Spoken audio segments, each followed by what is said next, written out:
So guys, are you all excited for today? Ayan, gusto ko naman marinig ang ating mga participants.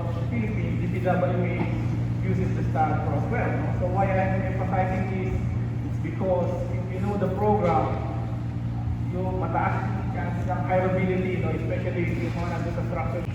And sample of projects designed using the STAR and the RCDC, no? Very controversial building because it's very, very expensive, the most expensive residential building in the world. No?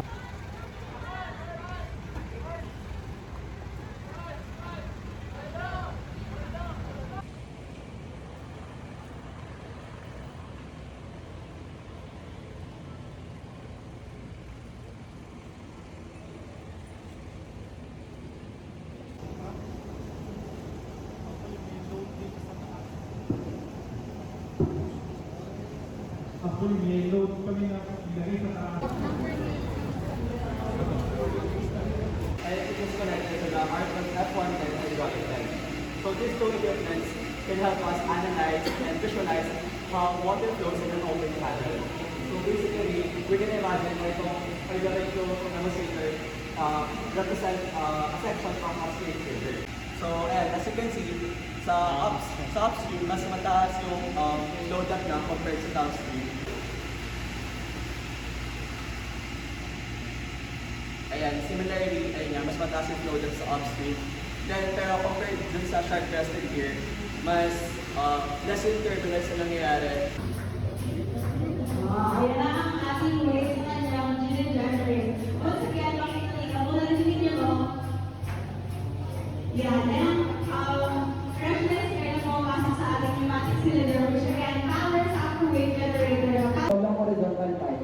Meron mga divisions at kami mga nakapalit na tubes. So ano ba yung tubes? Yung mga tubes na yan is what we call the manometers. So manometers are used to measure yung... So to demonstrate lang, hanggang kalakas to. And medyo malakas siya. Try yung dito, malakas naman. Ayan. So yung object na pinipis natin sa gitna is liquid natin.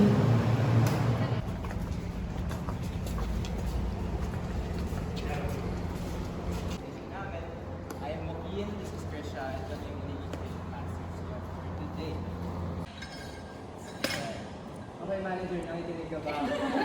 So, the rest, ikaw nagagawa, iangat ko lang naman to. Pero be careful, medyo heavy lang siya. When tayo magsa-stop nung pag-ikot nun. So, kapag nag-close na yung part dito na around 13 millimeters. So, hintayin natin yun kapag may nag-meet na around 13 millimeters din, saka tayo titigil sa pag-ikot. Yun, pero di na natin siya i-wait today kasi, ayun, matagal nga siya and limited yung time natin. But, ayun, yung need. So, ayun, good afternoon everyone. So, ang aming itatakal is total station. So, quick icebreaker, anong thing yung ginagamit natin when we measure a distance between one point to another? Total station. Yung total station, like I said before, isa siyang EEM na nagpapadala ng laser. So, yung mga components, i-discuss ko siya later on. Yung tripod naman, Hinex, which is basically nagsusupport dun sa ating total station para magamit natin siya na maayos, para din ma-level natin siya. We're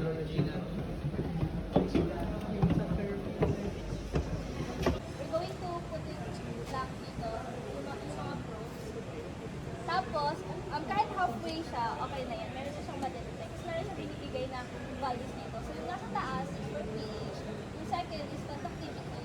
Yung third is for the dissolved oxygen. And then this one is for the temperature. All of that happens within 1 second. Kasi, speed of light. Okay? Tapos, it can measure up to 4,000 feet away. So, 1.2 kilometers away. Pretty much distant talaga, di ba? Tapos, it can also measure up to 320 kilometers per hour. Pagkalagyan mo na siya ng 1/3, bibigyan mo siya with a tapping rod. Then 1/3 ulit, plus 25 rods. Horizontal finishing. Horizontal. Petrang finishing. Balikan ko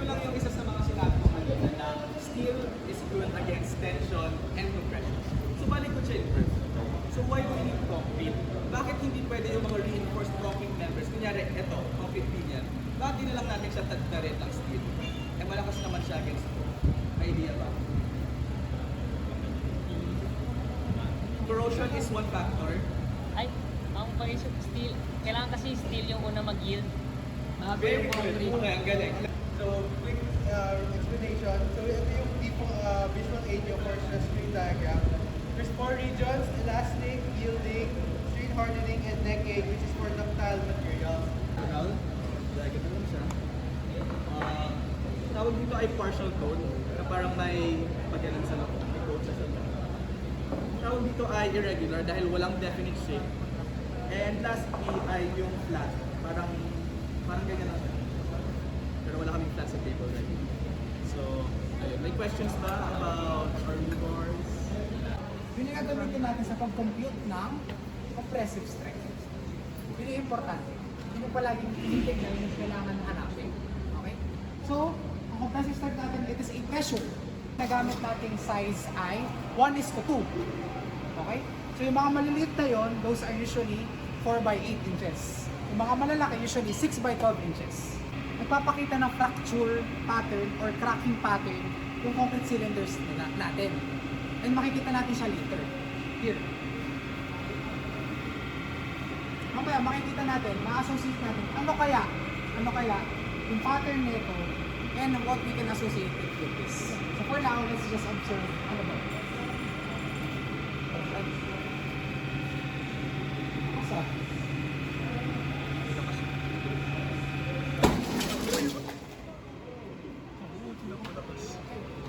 Tsaka HGE.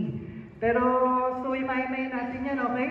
Tatandaan ninyo at isa sa puso nyo na ng board exam ay multiple choice yan, okay? And principles of geotechnical engineering. Yan. So itong subject na to sa board exam, ang pinaka-gusto usually ng mga nagte-take ng exam. Sobrang mahal na mga examinee yung examiner nito. Bakit? Dahil usually, itong exam na to natin ang ginagamit ng mga takers panghatak ng grade o ng average natin sa board exam. Subject na to, nandito na yung mga design subjects natin. So nandito na yung mga statics, strema, theory, RCT, steel, and so on. So kung mapapansin niyo, palaban yung mga subjects natin under sa exam na to. At ang nagpapahirap pa dito ay yung choices sa exam mismo kasi pinag-iisipan niya na examiner natin na malulunod ka talaga sa dami. Eh dito pa lang sa MSTE, sobrang dami ng topic. Paano pag ganito na? So, lunod-lunod talaga tayo dyan. So, ulitin ko sa HGE, basic, PSAT, concepts, plus nakakalitong choices. Tapos sa MSTE, concepts at dagdag tsaga. So, sobrang dami niyan. Kaya papasok tayo sa tanong na kailan ba talaga ang tamang panahon para mag-prepare sa board exam? Ang sagot dyan, ngayon. Habang nag-aaral pa tayo o paparating pa nga lang tayo sa exciting part, isapuso na natin at aralin na natin ang mga dapat aralin para pagdating sa board exam o review proper, siesta na lang tayo.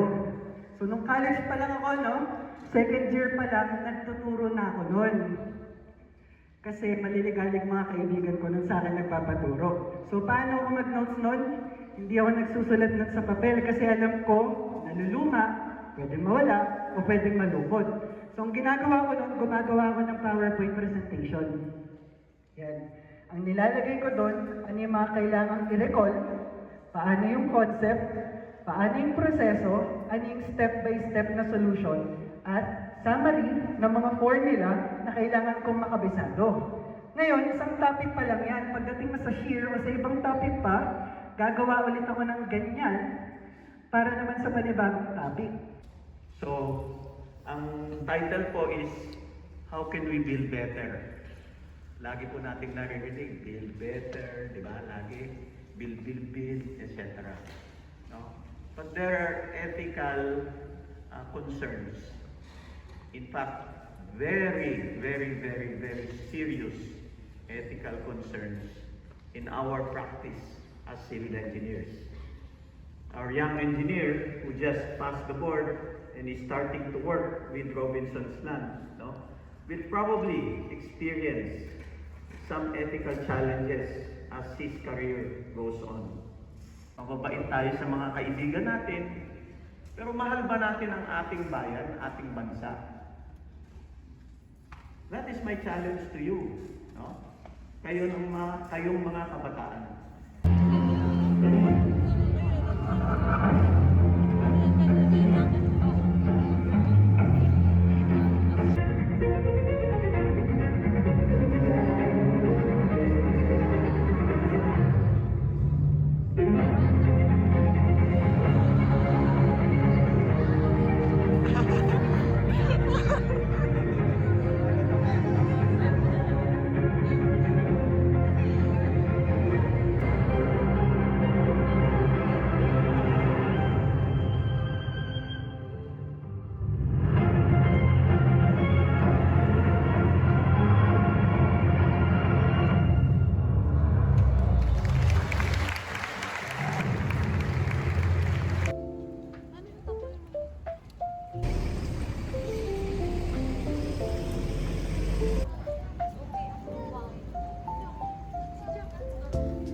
And this year, we explore the possibilities of civil engineering with a theme, elevating structures, empowering the nation through modernizing engineering solutions.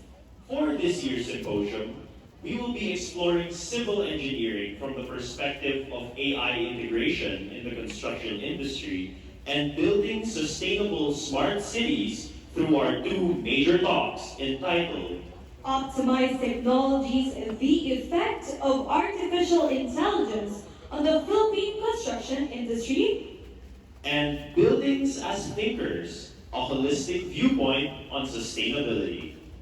We will also be inspired as future nation builders through the inspirational talk Beyond the Facade, Empowering the Grit of Nation Builders. In addition, we will be calling for action as an advocacy campaign on sustainable transportation that will be seen in this year's symposium through a panel discussion entitled Urban Mobility for All, Exploring Perspectives of People-Centric Transportation. Good morning, everyone. Relax muna tayo. Good morning, everyone. So while we wait for the first slide, the topic about AI and the effect in the Philippine construction industry, actually, I won't delve too much dun sa effect niya sa Philippine construction industry, but I will show you the effect kung mapag-iiwanan yung Philippine construction industry. I will show you the advancements on other countries and realize paano tayo may iwan kapag hindi tayo nakahabol dun sa AI. Okay, training ko siya para maging ko siya project engineer. Now, instead of nililista ko sa mga logbook, yung mga information ng site, nilalagay ko na lang kay ChatGPT.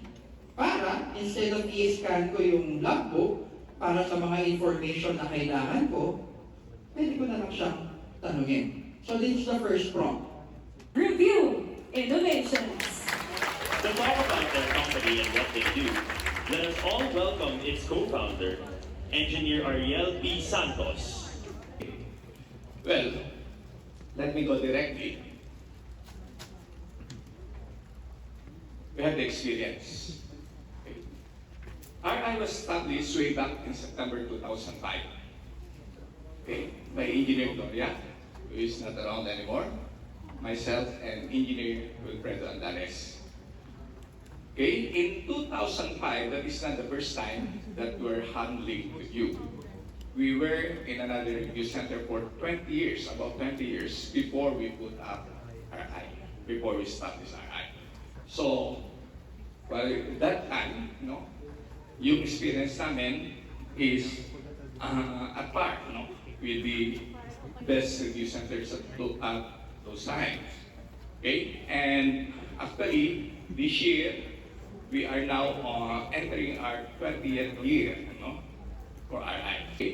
Pag part-timers, pagkatapos magturo, usually, may gusto ko yung tanong, hindi na sila available, o nagmamadali sila. But full-timers, okay, pag may tanong kayo, okay, they have all the time to accommodate you, to answer your question, and so on. Okay? And here are our full-time instructors. Okay?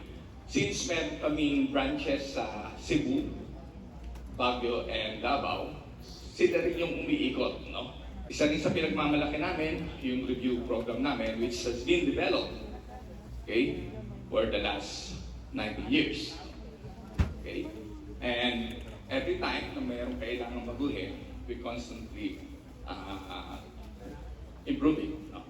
May kanya-kanya silang subject na tinuturo. So, nandyan yung expertise sa bawat subject.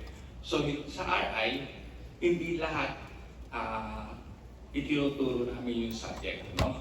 So, may kanya-kanya kaming subject na hinahawakan, and we have time para i-improve yung mga tinuturo namin. No? So mga instructors namin, merong naka-assign sa mathematics, okay?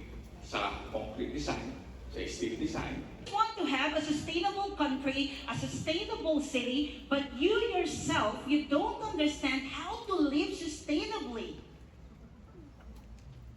Sino merong mga recyclable bags dito? Can I see who's using that? Very seldom, 20%, 30% raising their hands here, but majority is not. That simple thing is already means a lot, because sustainability includes waste management. When we say waste management, have you heard about circular economy?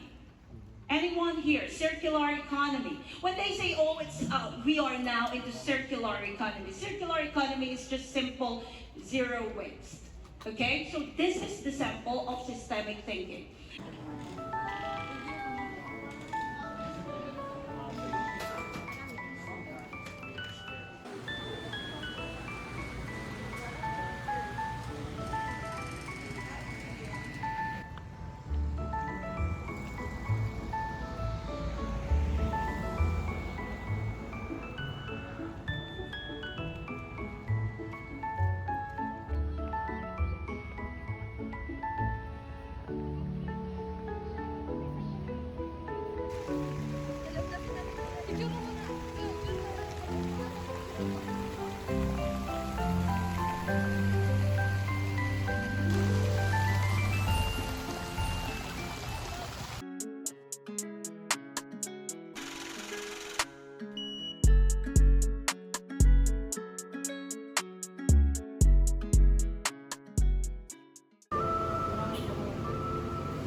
Mabalag yun.